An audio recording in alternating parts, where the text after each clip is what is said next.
Tangani bukunya, kedatangannya hari ini. Jadi sebetulnya yang saya tangani, yang saya klarifikasi adalah bahwa buku ini benar-benar saya akan pertanggungjawabkan. Jadi bukannya asal bikin, udah terserah, ya. Karena memang sekali lagi bahwa isi buku ini adalah pengalaman saya pribadi yang mencari kebenaran tentang yang namanya teknologi fisika kuantum. Ya, jadi di sini ada link SID buku KRMA, ya, huruf kecil semuanya. Itu di situ Bapak dan Ibu bisa dapat informasi tambahan. Karena tadi sebetulnya nanti presentasi ini saya sudah masukkan juga ke situ, jadi bisa di-download, dan nanti revisi buku di kedepannya akan saya masukkan juga di sana. Dan mudah-mudahan nanti akhir September saya akan bikin pelatihan teknis KRMA. Jadi untuk umum. Tapi itu berbayar dan lebih teknis, bukannya sekedar baca merah, kuning, biru gitu ya. Tapi ada behind the screen, ada behind the proses, bahwa sebetulnya kaitannya adalah ilmu TCM. Karena kebetulan saya ini menguasai dua bidang yang ada di dalam sini. Saya ini sarjananya elektro dan saya 43 tahun berkecimpung di dunia komputer dan elektronika. 43 tahun sampai hari ini. Dan untuk yang TCM, saya baru belajar TCM 2020, berarti sudah 4 tahun. Ya, TCM ini saya belajar, tapi cara belajar saya bukannya belajar seperti Shinsei, tapi saya baca buku. Suhu saya sampai hari ini saya nggak pernah kontak, karena yang saya cari, yang saya gali selalu di buku-buku. Ya, nah makanya nanti di dalam presentasi ini banyak sekali dokumentasi yang berkaitan dengan mungkin yang nggak pernah kita dengar. Ya, jadi sekali lagi, saya itu bukan dokter, saya itu bukan Shinsei, Ya, lebih dari 40 tahun saya itu kerjaannya adalah komputer. Saya keliling Indonesia, keliling sampai ke Sudan ya, yang di sini tuh. Saya kerja di Sudan untuk pasang menara BTS. Ya. Jadi kalau misalnya ada salah dan sebagainya, mohon maaf, tolong kasih koreksi saya, karena saya bukannya dokter, saya bukannya sinsek, saya ini sarjana elektro, insinyur elektro. Nah, kita bicaranya pertama kali ini adalah tentang quantum resonance magnetic analyzer. Ya, yang Bapak Ibu sekalian periksa di belakang. Ini alat ini kayak apa sebetulnya? Ya, jadi alat ini adalah generasi ketiga. Generasi pertama, QRMA ini dipegang pakai hand grip namanya ya. Jadi ada kayak tongkat gitu dipegang untuk diperiksa.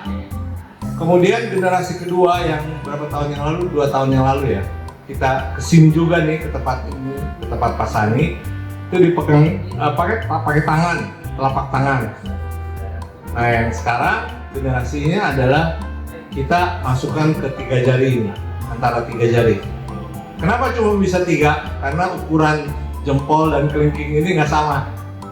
Ya, yang sama cuma telunjuk, jari tengah, dan jari manis.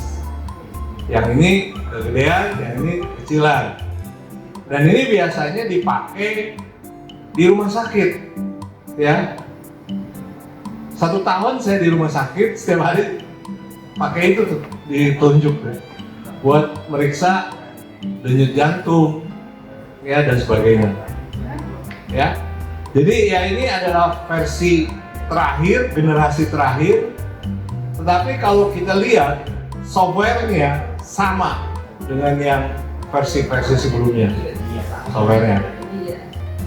Ya, bedanya adalah indikatornya. Nah, di versi terbaru ini kita bisa langsung melihat SpO2. SpO2 itu saturasi paru-paru. Ya, jadi nggak usah beli oximeter lagi kalau kita sudah punya QRMA, karena kita bisa periksa saturasinya ini. Ya, 98 itu saturasi yang terbaik. Kalau 86, kalau dulu zaman COVID ya, kena badai sitokin. Ya, paru-parunya tuh banyak banyak flek ya, banyak virus ya. Nah, terus yang ini adalah denyut jantung ya. Itu PR BPM beat per menit ya. Terus ada lagi yang di tengah adalah PI persen, jadi persentasi dari darah, kalau denyut jantung yang paling atas dan denyut jantung yang paling bawah. Jadi impian saya sebetulnya dari dulu saya pakai ini, saya rasakan ini manfaatnya. Bapak Ibu itu jangan, bukan jangan. Kalau bilang jangan nanti saya dihujat. Nggak usah pakai pensi, nggak usah pakai gula darah, kolesterol. Karena punya QRMA, kita bisa melakukan semuanya. Jangan di sini saya jadi kayak masak ya.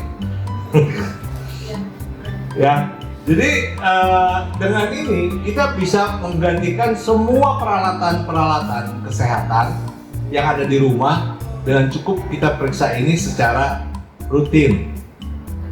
Ya, 3 bulan sekali, atau sebulan sekali, atau 2 minggu sekali. Ya, karena ini ada di rumah, tinggal colok aja tangannya nih, telunjuk jari tengah apa jari manis, dah periksa dapat. Dan ini keterangannya semua ada di dalam buku.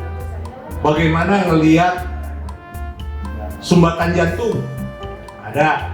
Bagaimana melihat ginjal, kesehatan ginjal, ada. Bagaimana melihat kesehatan liver, ada, semua ada. Usus besar, usus kecil, lambung, semua ada. Ya, itu jadi kalau kita pelajari, kalau kita baca, semua ada parameternya, ada reasonnya, ada penyebabnya. Kenapa begitu? Ya, ada sebab akibatnya lah gitu ya. Nah, ini tampilan tadi itu.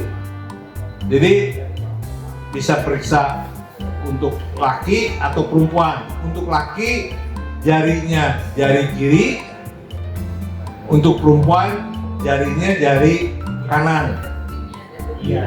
Kenapa? Karena menurut TCM perempuan kuatnya itu kiri, yin. Makanya yang diperiksa yang lemahnya, yang kanan. Lelaki si kuatnya itu yang kanan, makanya diperiksanya yang lemah, yang kiri. Ya, jadi selain dari itu, kalau lelaki nanti yang keluar prostat, ya, terus air mani dan sebagainya. Kalau perempuan yang keluar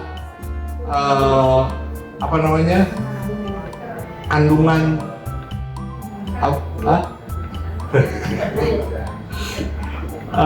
payudara, kemudian ovarium itu ya, pokoknya gitu. Semua ada di sana. Di buku itu ada. Ya, makanya kalau kita salah periksa perempuan kok keluar prostat, berarti kita salah milih ini. Jadi ada laki, ada perempuan. Ya. Jadi kita mesti ulangi. Nah, terus ini yang sering menjadi pertanyaan, kok cuma pegang itu aja bisa? Ya, kok cuma colok tangan aja bisa? Nah, ini sebetulnya adalah ilmu yang dari zaman dulu tuh, sinse ya. Kalau kita ke sinse, dipegang 3 ini di bomeh ya, ya. Tapi sebetulnya namanya Wang Wenxie. Jadi sinse itu udah sangat tinggi ilmunya, sehingga dia bisa merasakan 28 denyut jantung yang berbeda. Dan denyut jantung, denyut darah ya sebenarnya. Nah, ini sebetulnya saya sebagai anak elektro bisa bikin mesin ini sendiri. Dan di bawah itu rangkaiannya. Tetapi yang saya nggak sanggup adalah bayar lisensi. Karena semua ada patennya ya. Jadi daripada saya bayar lisensi, mendingan saya pakai aja ini, saya jual aja ini yang udah jadi. Ya. Oke. Nah,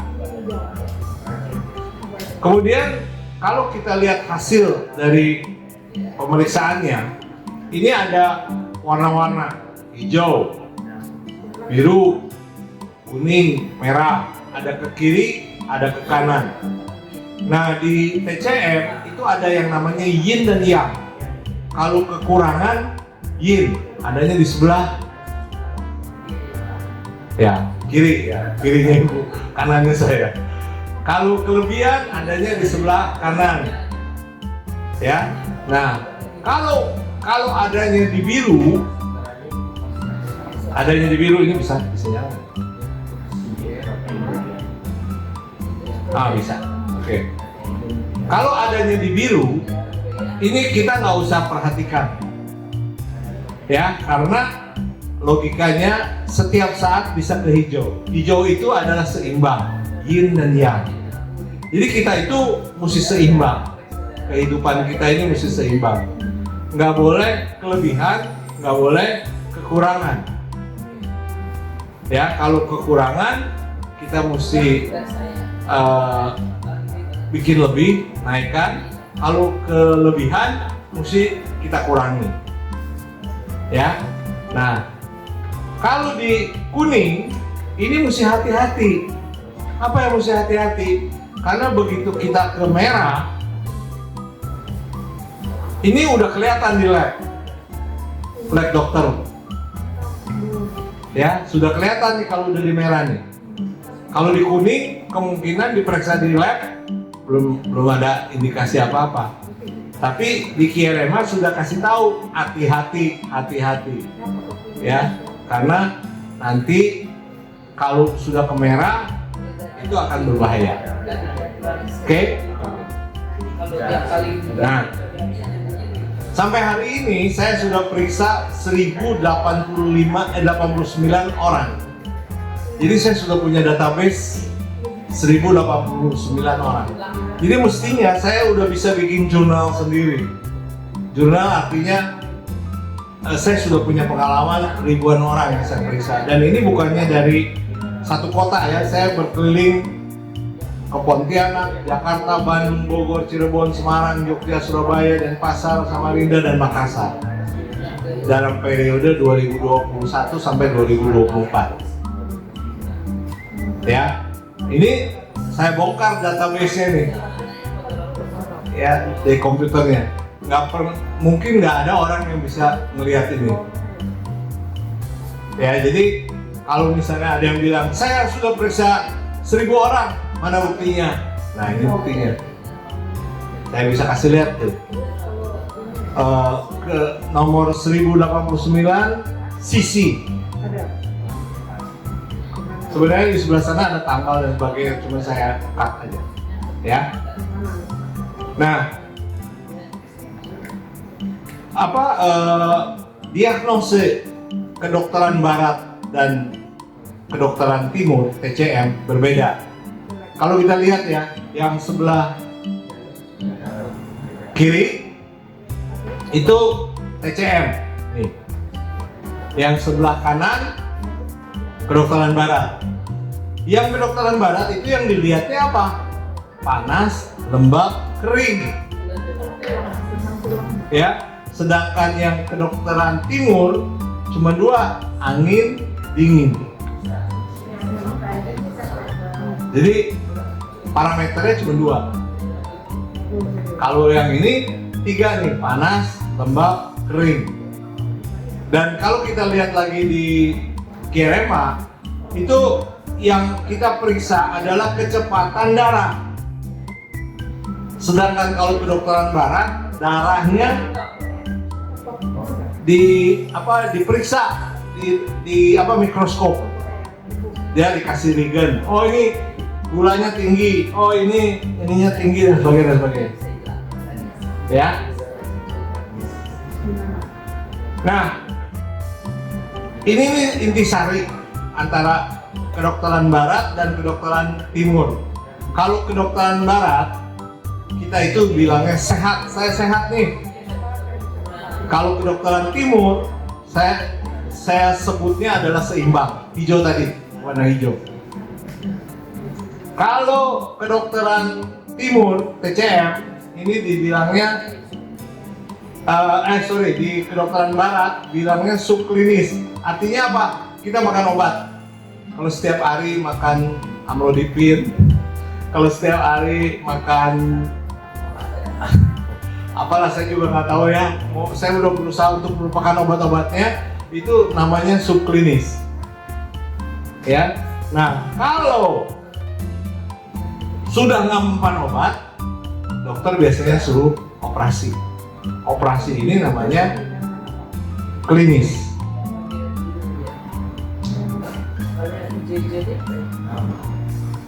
Ada nggak keluar ya? Klinis ya. Nah, kalau kedokteran TCM timur itu kalau sehat ini seimbang. Kalau subklinis, kalau kita mesti makan amlodipin setiap hari ya, itu artinya kita dalam posisi kekurangan. Kurang vitamin, kurang mineral, kurang minum. Ya, itu biasanya penyakit yang umum. Nah, kalau misalnya mesti masuk rumah sakit, itu artinya kita kelebihan, mesti dibuang, didetok. Kata Bu Linggar itu didetok. Nah, itu karena kelebihan. Ya. Nah, kalau gambar yang sebelah sini, ini nggak apa namanya, ini sulit untuk dimengerti, tapi ini tuh sama dengan ini pengertiannya, ya. Oke. Nah, ini yang penting. Kenapa saya nyebutnya fisika kuantum? Karena orang Tiongkok 5.000 tahun yang lalu sudah menguasai fisika kuantum. Orang Barat, orang bule, baru abad 18 dia menguasai fisika dengan adanya teori Newton. Ya, kalau ini yang kita pakai ini cara yang tusuk jarum, blower, terus air hidrogen, itu semua sebetulnya di fisika kuantum. Kenapa? Teorinya kenapa mesti fisika kuantum? Jadi dalam fisika ini kita kenal yang namanya partikel, ya. Partikel ini adalah bagian terkecil dari ya badan kita, barang dan sebagainya. Nah, kalau di fisika Newton, partikel itu materi, ya udah partikel darah, ya udah partikel darah. Partikel tulang, ya udah partikel tulang. Tapi di fisika kuantum, partikel itu ada energi. Ada energi potensial, ada energi kinetik, ada energi radiasi. Makanya ratusan tahun, ribuan tahun kita kenal dukun, ya. Sebenarnya dukun ini menguasai ini nih. Menguasai energi. Jadi dia bisa santet kita dari dukunnya ada di Surabaya, orangnya ada di Jakarta. Terus tiba-tiba bisa kolaps gitu di Jakarta, ya. Nah, dia menggunakan energi.